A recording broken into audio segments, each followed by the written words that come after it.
Welcome to brief takes. मैं हूं सी अंशुल मित्तल। कौन आपका रिलेटिव है? आप सोच रहे होंगे कि यह बात जानने के लिए हमें ये वीडियो देखने की क्या जरूरत।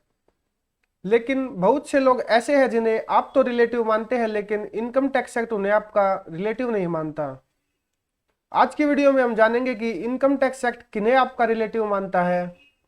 लेकिन उससे पहले चलिए देख लेते हैं कि रिलेटिव्स की इनकम टैक्स एक्ट में इतनी रेलिवेंस क्यों है कि सेक्शन 2 सब सेक्शन 41 में इसकी specific definition income tax act में देनी पड़ी। चलिए शुरू करते हैं।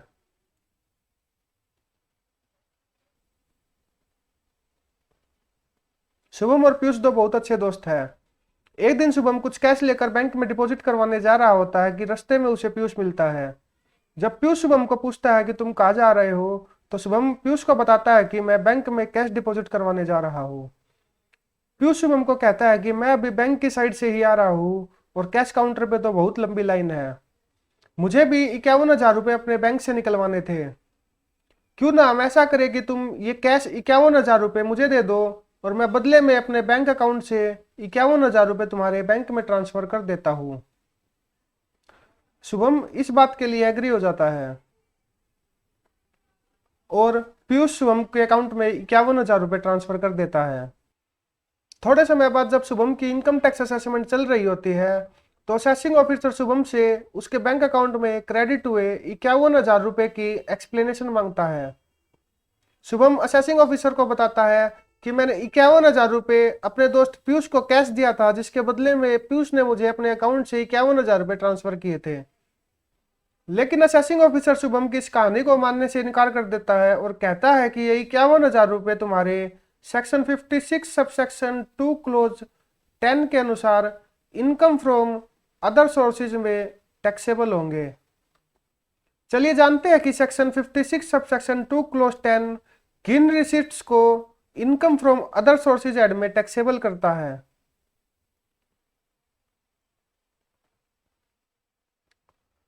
Following receipts shall be taxed under the head income from other sources where any person receives in any previous year from any person or persons.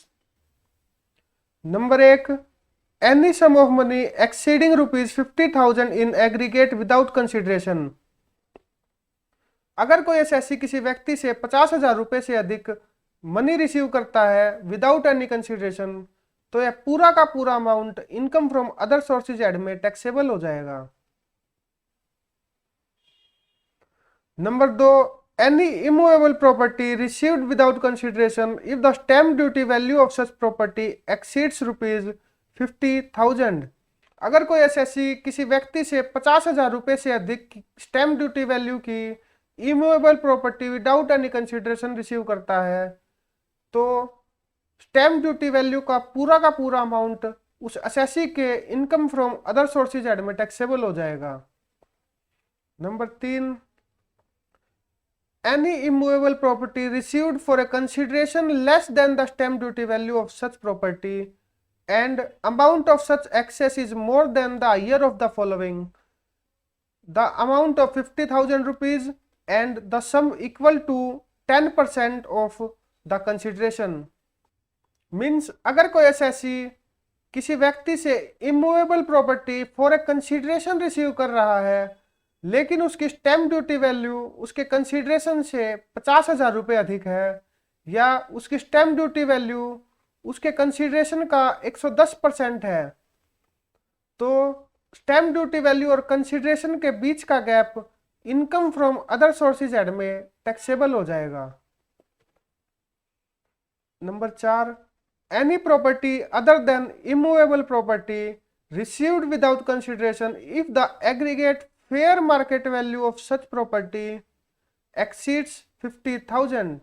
अगर कोई एसएससी इमूवेबल प्रॉपर्टी के अलावा कोई भी प्रॉपर्टी जिसकी फेयर मार्केट वैल्यू 50,000 रुपये से अधिक है विदाउट एनी कंसिडरेशन रिसीव कर रहा है, तो उस प्रॉपर्टी की total fair market value income from other sources head में टैक्सेबल हो जाएगी। Any property other than immovable property received for a consideration less than the aggregate fair market value of the property by an amount exceeding 50,000 rupees। अगर कोई assessee किसी व्यक्ति से immovable property के अलावा कोई भी property for a consideration receive कर रहा है और उस प्रॉपर्टी की फेयर मार्केट वैल्यू और कंसिडरेशन के बीच का गैप 50,000 रुपये से अधिक है, तो यह अमाउंट उस एसएससी के income from other sources head में टैक्सेबल हो जाएगा।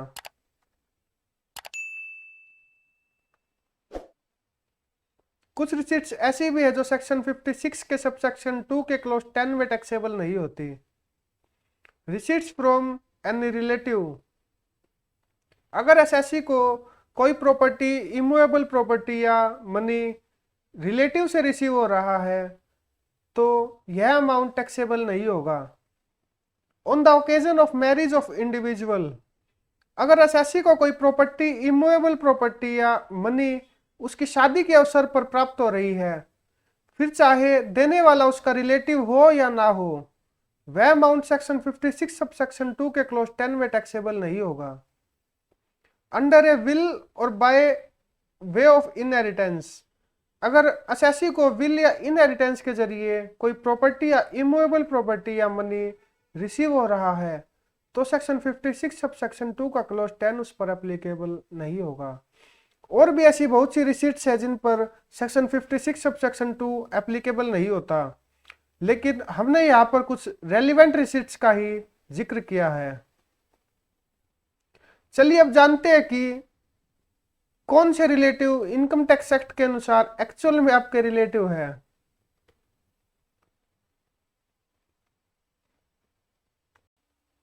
अगर इस वीडियो से आपका वैल्यू एडिशन हो रहा है तो लाइक कीजिए इस वीडियो को और शेयर कीजिए अपने रिलेटिव्स और फ्रेंड्स के साथ। इसके साथ साथ हमारे चैनल को भी सब्सक्राइब कर लीजिए ताकि हमारी आने वाले वीडियोज की नोटिफिकेशन आपको समय पर मिल सके। चलिए जानते हैं कि इनकम टैक्स एक्ट के अनुसार आपका रिलेटिव कौन है। चलिए जानते हैं शुभम की फैमिली को और सबसे पहले मिलते हैं उसके कुछ रिलेटिव्स से जो उससे बड़े हैं। फादर मदर, ग्रैंडफादर ग्रैंडमदर, उसके स्पाउस के पिता माता दादा दादी,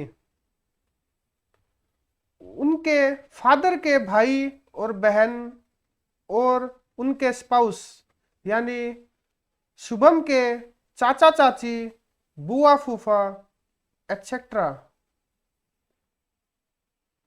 और उसके मदर के भाई बहन और उनके स्पाउस यानी शुभम के मामा मामी मौसा मौसी एटसेट्रा। इसके बाद हम बात करते हैं उन रिलेटिव्स की जो शुभम से हम उम्र है। शुभम की वाइफ, उनकी वाइफ का ब्रदर एंड हिज वाइफ, और वाइफ की सिस्टर एंड हर हस्बैंड। इसी तरह शुभम के भाई और उनकी वाइफ और शुभम की बहन एंड हर हस्बैंड। अब जानते हैं कुछ रिलेटिव्स की जो शुभम से उम्र में छोटे होंगे। Daughter and her husband, son and his wife, grand daughter and her husband और grandson and his wife. Income tax act बस इन्हीं व्यक्ति को एक एसएससी का रिलेटिव मानता है। इसके अलावा किसी भी व्यक्ति से अगर एसएससी को 50,000 रुपये से अधिक किसी प्रीवियस ईयर के दौरान रिसीव होते हैं और वह किसी अन्य क्लॉज में एग्जम्प्ट नहीं है तो सेक्शन 56 सब सेक्शन 2 का क्लॉज 10 उस पर एप्लीकेबल हो जाएगा और वह amount income from other sources add में टैक्सेबल हो जाएगा।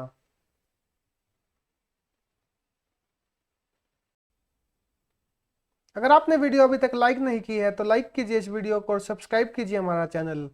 अगर आपको जीएसटी और इनकम टैक्स से रिलेटेड कोई भी क्वेरी है तो आप हमसे कमेंट बॉक्स में पूछ सकते हैं। इसके अलावा आप हमें मेल भी कर सकते हैं और हमसे टेलीग्राम पे भी जुड़ सकते हैं जिनके लिंक्स हम वीडियो के अंत में दे देंगे। फिर मिलेंगे एक नई वीडियो के साथ, तब तक के लिए अपना ध्यान रखें। जय श्री श्याम।